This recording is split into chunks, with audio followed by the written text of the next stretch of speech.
Je voulais remercier la Californie. Je crois que certains d'entre vous me connaissent et vous savez à quel point l'environnement est au cœur de mes valeurs avec la formation, avec le symposium que j'ai fondé sur les changements climatiques. Alors, j'étais vraiment très, très heureuse que la Californie me demande de faire quelque chose sur la viticulture durable en Californie. J'aimerais remercier Danielle Giroux, directrice de la division du Canada pour les vins de la Californie. Et il y a aussi Nicole Paradis qui nous écoute, que vous connaissez au Québec, qui s'occupe de la division Québec. Alors, Danielle, would you like to say a few words for us this morning? I would. So my apologies to all that my name, despite its exposure, is very French looking. I grew up in Ontario and I'm not fully bilingual, but I will try. So, bonjour et bienvenue à tous. Je m'appelle Danielle Giroux et je suis la directrice de vin de Californie au Canada. Et je tiens à vous dire merci de participer à ce webinaire. J'espère que vous en apprenez beaucoup sur notre engagement envers la durabilité en Californie. Merci beaucoup tout le monde. Et devant moi, c'est le vigneron Kendall Jackson aujourd'hui. Merci Danielle, merci beaucoup. Je voulais aussi dire s'il y a des questions très, très, très techniques qui vont au-delà de la présentation, parce que on aurait pu faire la même présentation sur des jours et des jours de formation. C'est très complexe. Ça incorpore beaucoup, beaucoup de subtilités. Alison Jordan, en fait, qui travaille avec l'association, m'a dit que je pouvais donner son courriel si jamais il y avait des questions très, très techniques qui vont au-delà de la formation de ce matin. Alors, on commence. Je voulais faire un petit retour, en fait, pour nous situer, pour nous mettre un peu de soleil californien, revoir un petit peu la carte, expliquer aussi le climat, parce qu'évidemment, lorsqu'on parle de durabilité, surtout dans la viticulture, c'est certain qu'il y a des climats qui sont plus propices à être bio, à être en lutte raisonnée que d'autres climats, et certainement la Californie en fait partie. Alors, juste une petite révision, parce que je sais que beaucoup d'entre vous le savez. Bien évidemment, on a l'océan Pacifique qui est ici. Et ce qui arrive, c'est qu'on a un courant d'eau froide, hein, qu'on appelle le Humboldt, qui part du sud et qui monte jusqu'ici. Et lorsqu'on arrive sur la côte, ben, ça amène le brouillard. Et comme vous le savez, ici, on a la baie de San Pablo.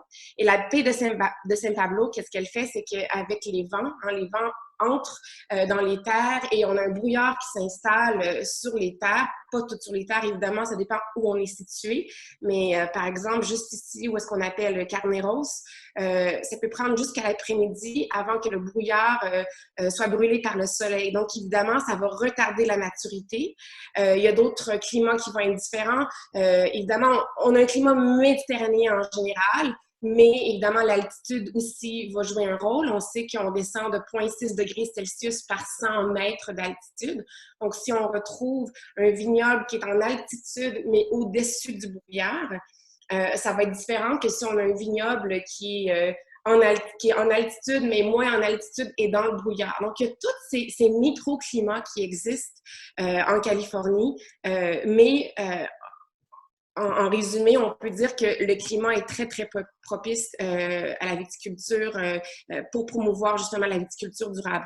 Et là, je vais vous montrer, je trouve ça hyper intéressant de voir le lien.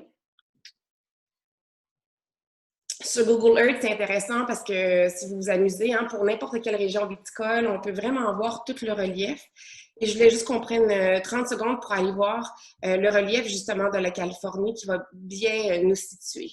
Alors évidemment, vous avez Napa ici. Et lorsqu'on se promène et qu'on descend, on voit les montagnes évidemment. On a Napa qui est ici. On a Napa qui est ici. On a Sonoma, on voit les montagnes qui divisent les deux. Et on voit très bien ici que le sud de Napa et de Sonoma est balayé justement par les vents qui arrivent de l'océan. Et c'est ici qu'on va trouver beaucoup de brouillard. Ce qui est intéressant aussi lorsqu'on continue et qu'on descend plus au sud de la Californie, hein, vous voyez, les montagnes qu'on vient de voir sont beaucoup orientées nord-sud. Donc, elles créent une barrière avec l'influence du Pacifique. Et lorsque vous allez plus au sud, on va voir que les chaînes de montagnes sont orientées est-ouest. Hein? Donc, vous voyez ici, là, pour vous situer, hein, Santa Barbara, Santa Maria, et vous voyez ici que les montagnes sont vraiment orientées de l'autre côté. Et ça crée vraiment un tunnel pour amener les vents, pour amener le brouillard. Hein, je dis Barbara pour prendre des vacances au soleil l'été parce qu'on va avoir un peu froid dans notre bikini. Donc, ça, c'est intéressant. Donc, juste une petite mise en situation pour le climat.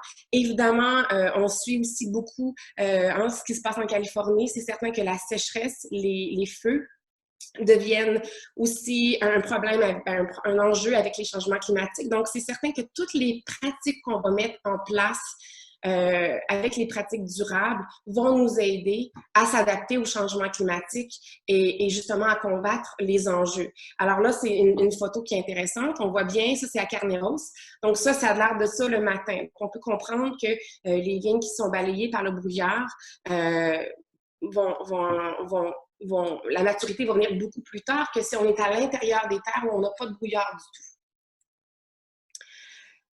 Ça, je trouve ça hyper intéressant parce qu'on voit aussi, évidemment, à l'exposition. Là, vous voyez, je suis en montagne, Healdsburg, mais on voit que même lorsqu'on est en montagne, évidemment, l'exposition va venir jouer un rôle. Donc, on ne peut pas vraiment généraliser les climats. Il y a beaucoup de microclimats, même si le climat est méditerranéen. On voit bien ici aussi. Alors, aujourd'hui, on va parler de viticulture et de développement durable. Et je suis contente qu'on me pose, qu'on me demande de parler de ça parce qu'il y a beaucoup de gens qui ne comprennent pas toujours. C'est un mot qu'on utilise un peu à tort et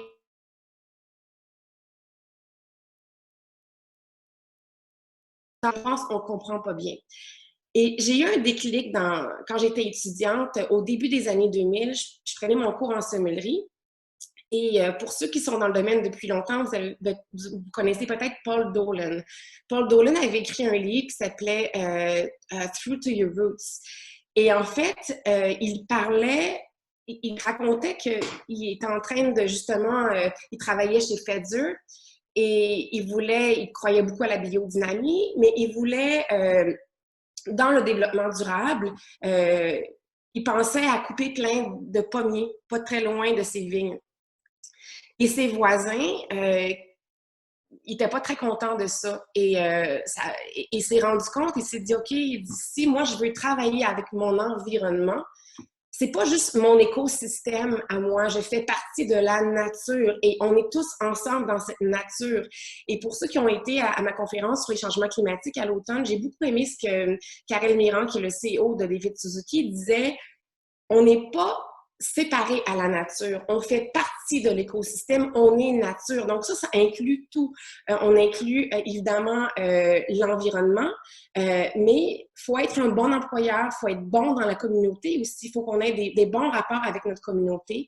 On doit aussi être viable économiquement parce que c'est un peu tabou parfois lorsqu'on va dans la viticulture champ gauche, on oublie cette partie-là. Mais je pense que la pandémie nous le rappelle en ce moment. Si on n'est pas viable économiquement, tout le monde en souffre, nos employés et la chaîne au complet. Hein. Donc, pour moi, là, la viticulture durable, c'est ce que j'aime beaucoup de ce principe-là, c'est que c'est un tout. On regarde vraiment chaque aspect de la durabilité. Alors, ici, on regarde les domaines clés dans la pratique de la viticulture durable. Il y a plus que ça et chacune de ces catégories pourrait se diviser en multiples parties. La gestion d'eau, on va voir tout à l'heure des exemples de domaines qui ont fait du gros travail dans la gestion de l'eau. Hein, en Californie, c'est hyper important parce que la sécheresse devient à chaque année de plus en plus un enjeu. Donc, évidemment, il faut le goutte à goutte. Mais il y a plein de manières aussi de gérer l'eau, de traiter l'eau et de la réutiliser plusieurs fois, que ce soit dans le chai. Il y a aussi des appareils technologiques qui nous permettent de mesurer le nombre d'eau qu'on applique au goutte à goutte.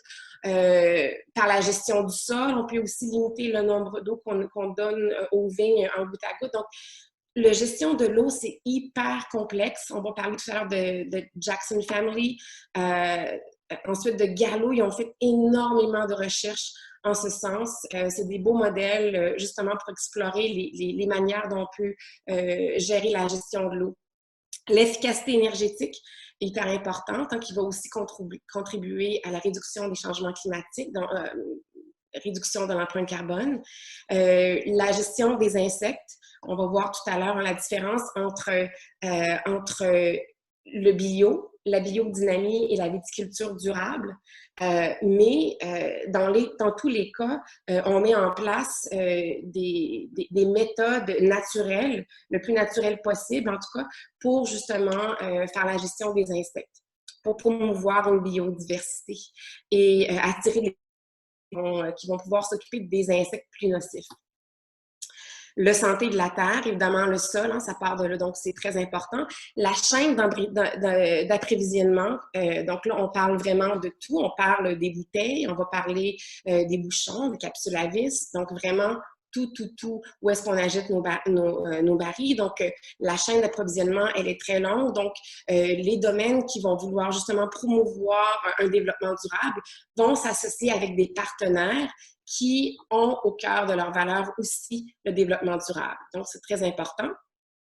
Les contributions dans la communauté, vous allez voir les domaines dont on va parler tout à l'heure, et ils ne sont pas limités à ça, mais les domaines qui sont vraiment engagés dans la durabilité, ils vont vouloir partager leurs connaissances avec leurs voisins, parce que justement, ils comprennent très bien que pour le bien de tous, nos recherches contribuent largement à notre communauté dans tous les sens.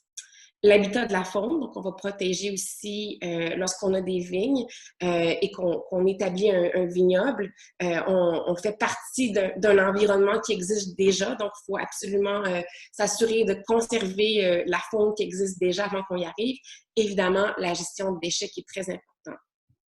Ça, j'aime beaucoup ce dessin qui... Désolée, c'est en anglais parce que j'ai pris des images du site qui étaient en anglais. Mais vous voyez à quel point on divise ici le bio, la biodynamie et le développement durable, la viticulture durable. Et j'aime toujours dire, c'est pas noir et blanc. C'est pas parce qu'on est bio qu'on peut pas regarder aussi aux autres aspects du développement durable. Et la même chose pour la biodynamie. Donc, vous voyez, évidemment, il y a des choses dont les trois vont toucher. Et ensuite, il y a des choses que ça sera juste un ou l'autre. Mais parfois, il y a des gens qui vont décider d'être, par exemple, en biodynamie et aussi avoir une certification en développement durable. Donc, c'est pas exclu, mais c'est important de comprendre la différence.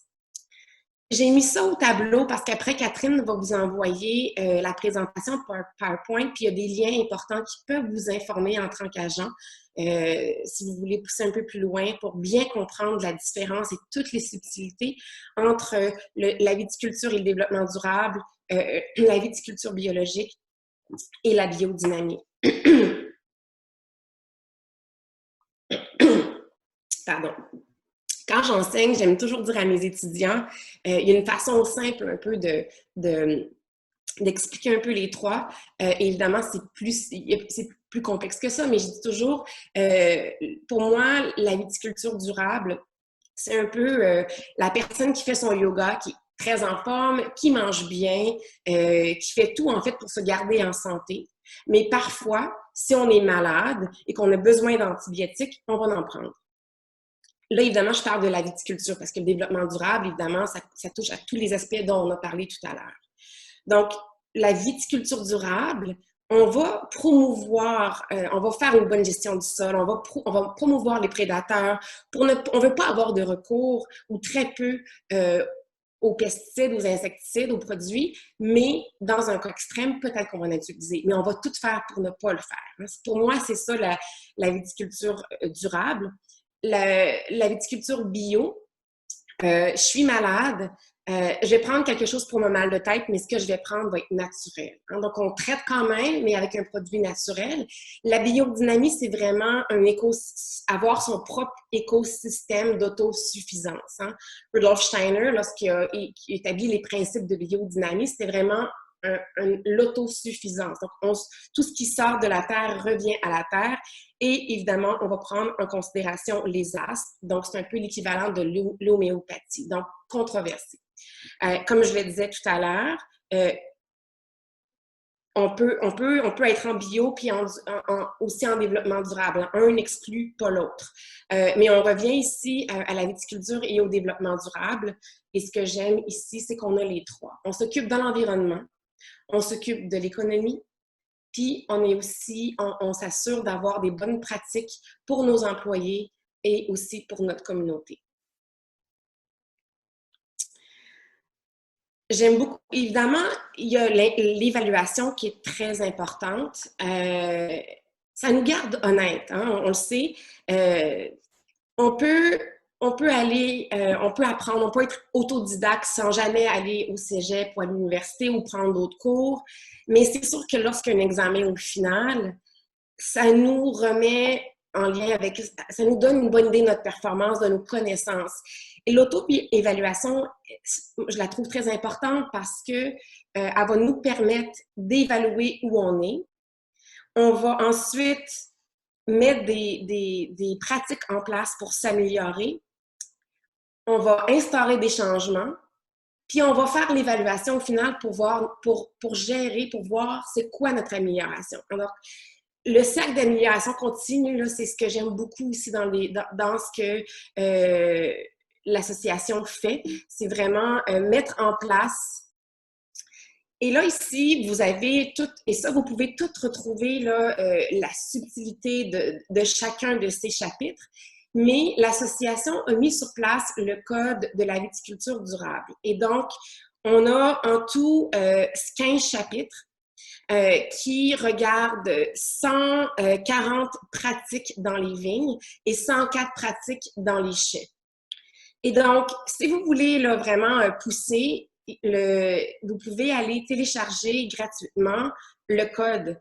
Je l'ai téléchargé, il y a des pages et des pages, c'est super complexe, hyper intéressant. Donc, vous pouvez vraiment aller regarder là, les détails de chaque chapitre. Mais ce sont les 15 chapitres qu'on regarde et ce guide-là, on le met à jour constamment. J'avais une conversation avec Alison Jordan qui travaille avec l'association. Hier, elle me disait qu'une nouvelle version va sortir cette année. Et je lui disais, oui, mais dans les mots, je vois pas les changements climatiques, l'empreinte carbone. Et elle me disait, en ce moment, l'empreinte carbone est touchée. On en parle évidemment dans l'énergie, on en parle dans différents chapitres, mais elle me disait que justement, il allait avoir quelque chose de plus détaillé sur l'empreinte carbone. Donc, c'est très, très complet. Et ça, c'est un guide pour les producteurs. Alors, si je suis producteur, je peux aller à l'association. L'association, offre beaucoup de ressources. Je peux décider que moi-même, je fais une auto-évaluation, mais je ne deviens pas certifiée. Je peux aussi décider que je me tourne vers l'association justement pour m'outiller, pour changer des pratiques qui sont plus durables à court et à moyen et à long terme. Alison me disait qu'au cours des dernières années, depuis le début de l'association, il y a environ 15 000 producteurs qui ont adhéré à des programmes justement pour connaître plus, pour en savoir plus sur les méthodes. Mais ce n'est pas tout le monde qui va décider d'être certifié Sustainable. On va voir tout à l'heure un producteur qu'on va déguster le vin, Ridge, qui est en bio, qui est en fait qui est certifié bio. On pourrait dire qu'il est aussi durable, mais il n'est pas certifié durable, il est certifié bio. Donc, il y a des gens qui vont quand même être durables et qui vont décider de ne pas se faire certifier pour plein de raisons. Si on décide de se faire certifier, il y a plein d'étapes. D'abord, il va falloir faire sa propre auto-évaluation. Ensuite, on va devoir prendre des actions concrètes pour changer ce qui ne fonctionne pas. Et on va devoir s'améliorer d'année en année. Et l'importance de la certification, c'est qu'il va y avoir quelqu'un qui va venir à chaque année pour auditer, pour évaluer sur place ce que le producteur fait pour certifier que c'est bien, bel et bien fait et pour regarder la performance. Alors, il y a plusieurs règles et ça va au-delà de ça, mais si vous voyez cette étiquette sur la bouteille, vous pouvez s'assurer que 85% des raisins ou plus proviennent de vignobles qui sont certifiés. Ça, c'est intéressant de regarder, c'est impressionnant. La Californie est connue, c'est sûr qu'aujourd'hui, avec les changements climatiques, avec la tendance vers l'environnement, on parle beaucoup de développement durable, de viticulture durable, mais la Californie est un pionnier, en fait, est un leader depuis très longtemps. Quand j'ai commencé mes études dans le vin dans les années 90, puis je voulais en apprendre, j'allais sur ces sites-là et déjà la Californie avait plein de sites, plein de moyens de communiquer aux producteurs. Donc, c'est impressionnant lorsqu'on regarde aujourd'hui le nombre de vignobles certifiés. 300 000 hectares et plus, et pour vous remettre un peu en contexte, la Nouvelle-Zélande a environ 38 000 hectares de vignes. Alors, c'est énorme. Là, ici en Californie, on dit que 300 000 hectares sont certifiés. C'est absolument énorme. On a plus de 400 millions de caisses de vin qui ont la certification et ça, évidemment, ça compte pas tous les producteurs qui ont pris des mesures qui font une évaluation eux-mêmes, mais qui n'ont pas la certification. Donc ça, c'est aussi très impressionnant. 85% des vins sont produits dans un chai durable, donc on peut avoir la viticulture durable, mais aussi dans le domaine, hein, on va prendre des mesures pour être durable. Donc ça, c'est aussi impressionnant. Donc aujourd'hui, on peut dire que la totalité, on a 40% des vignobles qui sont certifiés. Donc des chiffres impressionnants, très inspirants. Je dois dire aussi que le livre qui a été mis sur pied avec les 15 chapitres, c'est des standards internationaux. L'association fait partie de d'autres associations, dont une qui s'appelle le FIVS. C'est juste pour vous dire que c'est une association qui est reconnue internationalement, qui a des standards. Et donc, c'est pas juste un standard qui est reconnu en Californie, mais les standards sont reconnus à l'international et l'association va participer à beaucoup de regroupements un peu partout dans le monde pour partager leurs connaissances et pour continuer de mettre en place des programmes qui sont intéressants pour les producteurs. Donc, un résumé, le développement durable dans les vignes puis dans le chai. Évidemment, on vise à avoir de la qualité. C'est sûr que si nos raisins, si on a une santé dans les sols et dans les vignes, le produit final va être meilleur, on le sait. Évidemment, on veut aussi un environnement sain, mais aussi pour la communauté, pour les viticulteurs. Alors, on va regarder quelques exemples concrets de choses qui ont été mises sur place. Ça vous donne une idée de ce qu'on peut faire. Alors, on voit à gauche un ruisseau en 1991, à droite en 2016, ce qui arrive avec le même ruisseau. Il y a des ruisseaux qui, si on les laisse dépérir, on perd aussi une biodiversité. Donc, la biodiversité qu'on peut retrouver dans les ruisseaux, aussi la propreté de l'eau qui va en découler, qui va se déverser dans les bassins, dans les océans, très important. La gestion du sol, lorsqu'on fait une bonne gestion du sol, on va empêcher l'érosion. On empêche on empêche ce que vous voyez à l'écran d'arriver. Puis l'eau aussi, peut amener, lorsqu'il y a un problème d'érosion, l'eau peut amener avec elle des pesticides, des insecticides. Donc, la gestion du sol, hyper importante contre l'érosion. Et comme je le disais, on veut de l'eau propre qui va être déversée dans l'océan. Alors, la gestion du sol réduit l'érosion, puis un fait que j'aime beaucoup, ça compense, on peut absorber beaucoup de carbone dans les sols qui n'iront pas dans l'atmosphère. Donc, la gestion du sol va aussi réduire les gaz à effet de serre. Donc, très, très important. Et on parlait de sécheresse tout à l'heure, la sécheresse qui est un problème grandissant en Californie. Mieux on fait une gestion du sol, plus on va être capable d'avoir une rétention d'eau. Donc, on va avoir besoin de moins irriguer. On va voir tout à l'heure un producteur comme Ridge qui n'irrigue pas du tout. La gestion du sol va permettre justement une rétention d'eau. Et donc, ça permet d'être durable à tous les niveaux. On voit ici les couverts végétaux, hein, les couverts végétaux qui sont bénéfiques pour plein de raisons, qui vont aider contre l'érosion, qui vont nous donner aussi une biodiversité. Puis ensuite, au printemps, on va faire un labourage et ça va nous donner, de l'engrais et une rétention d'eau. Aujourd'hui, il y a beaucoup de moyens technologiques qui existent pour regarder l'ensemble de son vignoble puis faire une analyse. On voit ici, là, vous voyez à droite, la vigueur.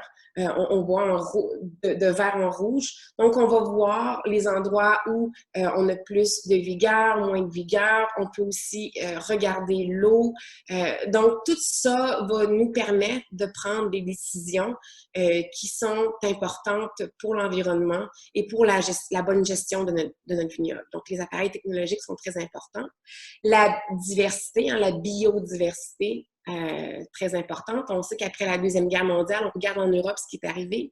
Il y avait des endroits où... Moi, j'ai des amis qui ont repris des vignes en Espagne et en France après la Deuxième Guerre mondiale, où est-ce qu'au début, on utilisait beaucoup de produits chimiques et il n'y avait plus du tout de biodiversité. Et lorsqu'ils ont commencé à justement retransitionner vers le raisonné et aussi vers le bio, donc ils ont commencé à avoir des insectes, des oiseaux qui revenaient, des vers de terre dans le sol.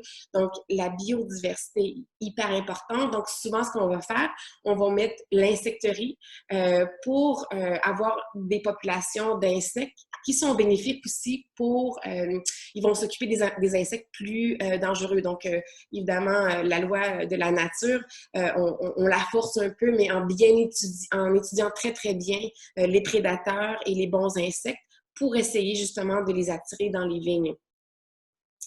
Donc, tout l'habitat pour la faune.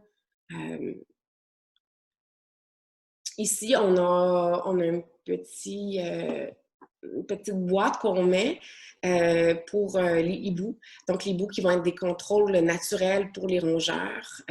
Donc, ça aussi, c'est une des techniques qu'on peut utiliser. Il y en a beaucoup. Et encore là, je reviens au principe de base, hein, au gros principe du développement et de la viticulture durable. C'est vraiment, là, on regarde ça dans son ensemble et à quel point c'est important de prendre soin de nos employés et les fermiers. Hein, on l'oublie, mais par exemple, la Californie, c'est devenu une région très, très touristique. Donc, c'est difficile parfois pour les fermiers de trouver du logement abordable. Donc, souvent, les domaines qui sont durables vont aider les fermiers à se trouver du logement, offrir des soins de santé qui sont appropriés, des salaires qui sont équitables, puis offrir de l'éducation pour permettre que les gens soient instruits. L'énergie. On a beaucoup de panneaux solaires en Californie, donc une économie d'énergie très, très bon pour les gaz à effet de serre, pour réduire les gaz à effet de serre. Peut-être me dire qui d'entre vous ont des vins. Est-ce que vous pouvez faire un petit coucou sur l'écran? Je voudrais juste savoir s'il y en a qui ont eu la chance de se procurer des vins. Vous pouvez le faire par le chat. Oui, vous pouvez faire par le chat. Est-ce qu'il y en a qui sont procurés des vins? Vous m'avez envoyé la liste? Non. C'est pas grave, je vais humer le soleil californien pour nous tous et je vais partager un petit peu. Les vins que j'ai choisis, c'est un peu... c'était pour nous permettre de regarder en fait des exemples assez inspirants en Californie. Donc, le premier domaine, c'est Jackson Family. Hein. C'est une famille que j'admire énormément. Pour ceux qui sont venus au symposium au changement climatique à l'automne, Kelly Jackson, elle était là. C'est elle qui est la vice-présidente pour tout le développement durable chez Jackson Family. Et je réfère toujours mes étudiants parce que j'enseigne un peu partout sur les changements climatiques. Et quand les gens veulent un modèle, je leur dis toujours, allez voir sur le site de Jackson Family. Parce que vous voyez, tout de suite, quand vous allez sur le site, vous voyez tous leurs buts. Hein? Donc, ils vous disent clairement là, 10 points qu'ils veulent atteindre d'ici 2021. Ils sont déjà rendus en ce moment à 80% de leur but. Donc, ils vont atteindre sans aucun doute tous ces buts-là d'ici 2021. Donc, je dis toujours un producteur qui est sérieux envers le développement durable et aussi les changements climatiques, ils vont mettre des chiffres pour communiquer, pour bien communiquer cette information. Donc, vous avez plein de...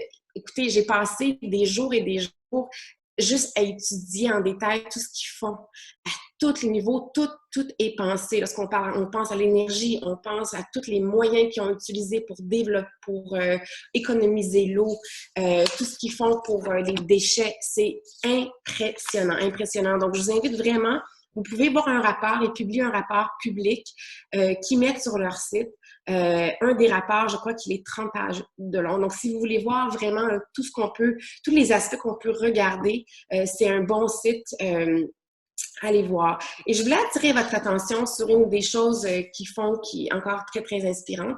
Si vous connaissez la famille Torres en Espagne, Miguel Torres a jusqu'à ce jour investi plus de 15 millions d'euros sur l'impact des changements climatiques dans les recherches et aussi dans ses façons d'adapter dans les recherches. Et il a établi une association qui s'appelle International Wineries for Climate Action.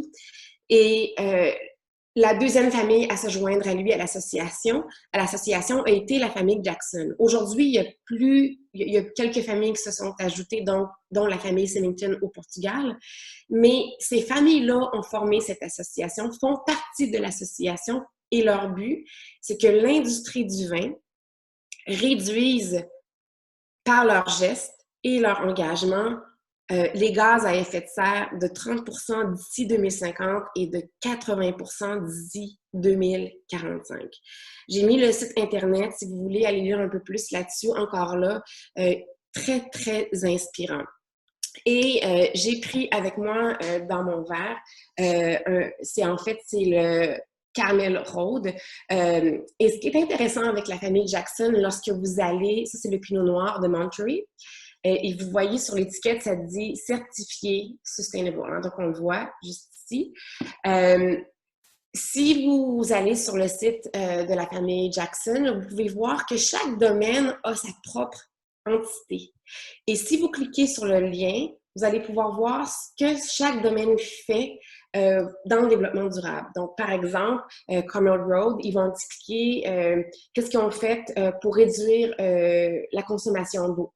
Donc, ils ont réussi à réduire la consommation d'eau de 45% dans les chais, puis ils vont partager leur méthode. Donc, ça, c'est aussi intéressant avec la famille Jackson. Vous pouvez aller voir les actions qui sont prises. Alors, moi, dans mon verre, j'ai un Pinot Noir, donc un Monterey, qui est une région qui est influencée par la baie de Monterey. Donc, on a l'influence de l'océan qui arrive dans la baie et qui balaie aussi les vignes. Donc, on aura du brouillard, on a aussi une fraîcheur. Donc, on retrouve un vin qui est à la fois le soleil californien, mais une fraîcheur qui permet justement l'épanouissement du Pinot Noir. C'est magnifique. J'ai eu la chance de déguster ce matin à 8 heures. Donc, je vous encourage à faire la même chose plus tard. L'autre domaine, c'était un peu pour aborder, il y a cette conception, je trouve qu'en ce moment, dans le vin, je vois beaucoup de gens qui se divisent. On segmente beaucoup l'industrie du vin, je trouve, en ce moment. Tu as les gens du vin nature, tu as les petits producteurs, les grands producteurs, les bio, la biodynamie. Moi, je dis toujours, et je l'ai dit à la conférence à l'automne, on n'a pas les moyens, l'environnement n'a pas les moyens d'être séparé, d'être segmenté. On peut avoir des philosophies différentes, mais on doit travailler tous ensemble pour le bien de l'environnement.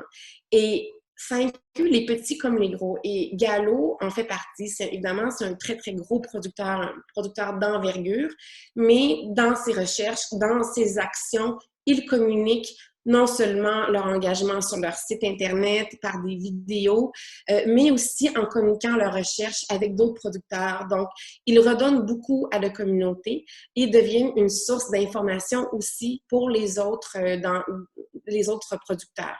Et là, je vais vous donner un exemple. Encore là, vous pouvez aller voir sur le site. Vous allez pouvoir regarder exactement ce que Gallo fait. Il y a une petite vidéo que vous pouvez voir qui parle de tout ce qu'on fait pour sauvegarder l'eau. C'est assez impressionnant. Donc, pour la diminution de consommation d'eau. Alors ça, je vous invite à aller voir sur le site. Là, vous allez voir la vidéo qui explique en détail très, très... Et ici, il vous donne bon, c'est un petit guide rapide, là, mais qui vous montre, pardon, les différentes étiquettes, les différents vins qu'ils font, lesquels qui sont certifiés à la fois dans les vignes et dans le chai, lesquels qui sont certifiés juste dans le chai. Et donc voilà, donc ça c'est un petit guide là, pour on peut se retrouver. Et donc le vin que j'ai ici avec moi, c'est un Cabernet Sauvignon, donc évidemment le cépage très prisé de la Californie, hein. Donc dans la région de Alexander Valley, donc un climat beaucoup plus chaud que Monterey qu'on avait tout à l'heure, mais qui a quand même des nuits très très fraîches. Donc on a à la fois la chaleur pour que le Cabernet Sauvignon arrive à maturité, mais on a des nuits fraîches qui vont permettre de préserver une fraîcheur.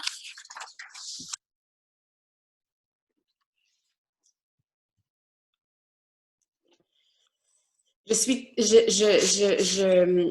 suis attachée émotionnellement à l'histoire de Fetzer. J'ai beaucoup de respect pour cette compagnie. J'ai mis en rouge à l'écran, vous regardez ici. Comme je le disais aujourd'hui, le développement durable, c'est devenu un sujet d'importance. On en parle de plus en plus, mais si vous regardez à l'écran, dès 1968, ça faisait partie des valeurs de la compagnie. Et ce qui est intéressant avec Fetzer, c'est que on a passé, les propriétaires ont changé au fil des années. On a eu Brown-Forman au cours des années, puis dernièrement, ça a été acheté par Concha y Toro. Mais ils ont toujours eu l'environnement au cœur de leurs valeurs. Et si on regarde aussi les gens qui ont travaillé avec Fetzer, on pense à Paul Dolan, dont je vous parlais tout à l'heure, qui a été très, très inspirant pour la Californie en général. Ensuite, on a Alan York, qui malheureusement aujourd'hui est décédé. Alan York, qui était un des personnages emblématiques de référence pour la biodynamie, non seulement pour la Californie, mais pour plein de monde, pour plein de gens dans le monde. Moi, j'ai des amis vignerons en Italie, au Chili, qui allaient voir Alan York pour justement apprendre de ses connaissances. Donc, Fetzer, c'est toujours bien entouré et a toujours gardé ça au sein de ses valeurs. Donc, c'est impressionnant, et malgré l'envergure, encore une fois, qu'on connaît. Et si vous regardez, on regardait tout à l'heure, bon, la famille Jackson, Gallo, éventuellement, ils veulent être carbone zéro. Ils ne sont pas encore, ils travaillent très, très fort. Ils ont mis des buts. Fetzer, malgré sa grandeur, aujourd'hui, on peut dire que ils sont carbone neutres. Donc ça, c'est énorme, énorme.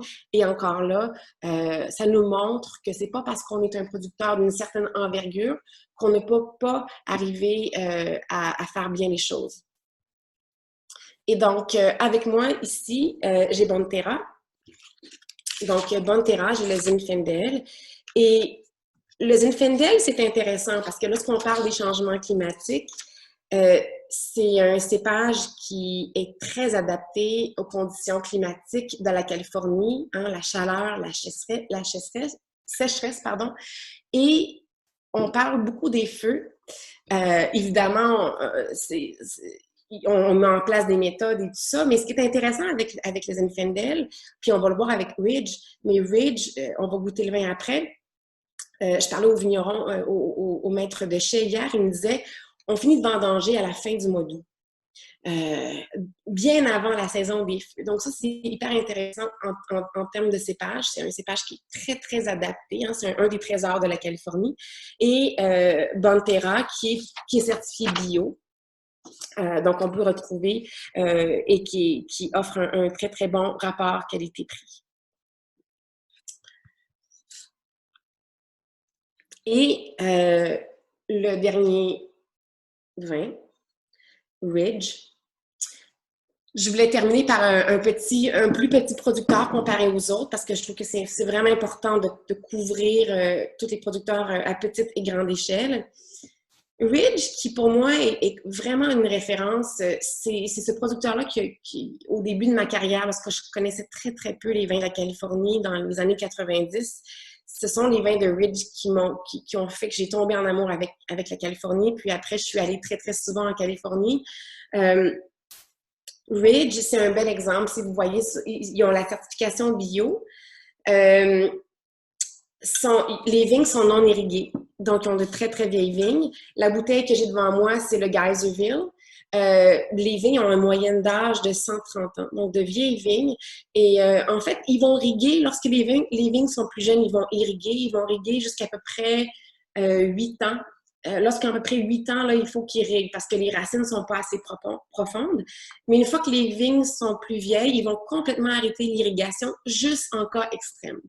Mais en général, ils n'ont pas besoin d'irriguer. Ce sont des vignes, donc on parle d'adaptation. Évidemment, une bonne gestion du sol est hyper importante pour justement pour s'assurer qu'on a un équilibre. Et si vous voyez ici à l'écran, hein, on voit aussi que tout le développement durable est au cœur de leurs valeurs. Ici, on voit leur domaine à Little Spring et on voit les panneaux solaires. Donc, intéressant aussi, on a de plus en plus de questions, surtout les milléniaux qui veulent savoir, qui veulent connaître les ingrédients de ce qu'ils boivent.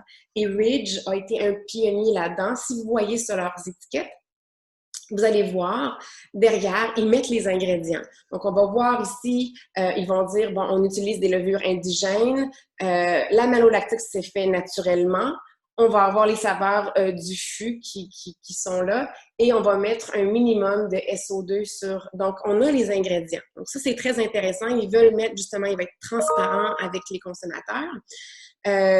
L'autre fait qui est très intéressant. On regarde l'étiquette ici, j'ai 73% de Zinfandel, 17% de Carignan, il y a de l'Alicantine Bouschet, donc il y a d'autres cépages. Alors, ce qu'ils vont faire avec, justement, pour équilibrer, parce que c'est un climat qui est assez chaud, où est-ce qu'ils sont situés ici, à Alexander Valley, ils vont vendanger tous ces cépages-là ensemble, ils vont les co-fermenter, et donc, le Carignan, l'Alicante Bouschet, entre autres, sont connus pour avoir plus d'acidité, donc vont justement venir... Donc ça, c'est une autre manière hein, de gérer les taux d'acidité d'une façon naturelle. Donc, un modèle, même si on n'a pas la certification, c'est un bon exemple de gens qui font toutes les mesures qui sont prescrites par l'association sans être certifiés. Bien qu'ils aient la certification bio. Ici, là, en fait, le vin que j'ai dans mes mains est issu de ces vignes. Donc, vous voyez ici les très, très vieilles vignes non irriguées. Donc, voilà. On a, Michel, on a une personne qui a une bouteille avec elle, c'est Cécile. Cécile Rocher. Cécile, qu'est-ce qu'elle boit, Cécile? Cécile boit, elle nous l'a envoyé. Elle voit Carmel Road Pinot Noir. Ah, ben oui, tu travailles avec ce vin-là. C'est ton domaine. Cécile est venue me porter l'échantillon. Donc, santé, Cécile, santé à tous. Je voulais terminer sur quelques points, peut-être pour faire, pour terminer sur, peut-être réfléchir à ça. Je sais qu'on a parlé des milléniaux pour ceux qui ont écouté la présentation sur le Prosecco la semaine dernière. Et on disait que 42% des consommateurs sont des milléniaux. C'est énorme. Et lorsqu'on regarde ce qu'ils recherchent lorsqu'ils achètent du vin. Ils sont prêts, hein, c'est prouvé, là, ils sont prêts à payer plus si le vin est fait avec des valeurs qui ont au cœur, en fait, un domaine qui ont au cœur l'environnement. Et donc, ça, c'est très important pour vous êtes des agents, vous êtes sur la route, vous représentez, vous traquez des producteurs. N'ayez pas peur de communiquer ces informations-là avec votre staff, avec les sommeliers, parce qu'en retour, sur une carte des vins, à la SAQ, peu importe, c'est lorsque ces vins-là sont faits d'une façon durable et en plus, dans certains cas, ont la certification, c'est vraiment un atout important, un enjeu important de vente. Et je lisais aussi sur des recherches de marketing, c'est pas juste les milléniaux, je lisais aussi qu'en général, 80% des consommateurs, s'il y a une valeur environnementale ajoutée lorsqu'on parle de vin, ils vont être plus aptes à acheter la bouteille. Donc, plein d'admiration, beaucoup d'admiration pour le travail que l'association en Californie fait. Je vous invite à aller visiter le site. J'aurais pu faire cette présentation sur des heures et des heures parce qu'il y a beaucoup de subtilités. Alors, je vous invite à aller consulter le site qui est rempli d'informations très, très importantes pour vous, agents, qui voulez s'informer. Alors, Daniel, thank you so much. I don't know if you want to say a few words. No, I thank you, Michelle. That was so comprehensive and thorough, and it was a big, complicated subject that you distilled very well down to essence. I think that everybody understood. And I did want to note that we are hosting Paul Draper next Tuesday on a live webinar with Elaine. So I can send your members and panelists the details if they're interested. I highly recommend it. Je recommande. Paul Draper, c'est une des personnes très, très inspirantes que j'ai eu la chance de rencontrer à quelques reprises, qui est connue pour Ridge et qui est derrière le génie de Ridge. Et je vous conseille d'y aller. Et moi, je vous invite la semaine prochaine, c'est l'Allemagne qui est au rendez-vous. Donc, on va regarder la nouvelle Allemagne. Je sais que parfois, c'est intimidant. Même pour nous qui sommes dans le vin depuis tellement d'années, on regarde les étiquettes, on regarde les vins, on est un peu perdu. Donc, on va regarder l'Allemagne, on va démystifier les vins d'Allemagne, puis on va surtout regarder la nouvelle Allemagne avec les nouvelles générations et les styles de vin qui sont mis en marché pour essayer de comprendre tout ça. Alors, je vous remercie beaucoup. On va arrêter l'enregistrement, mais je vous demande de rester là parce qu'on voudrait vous voir.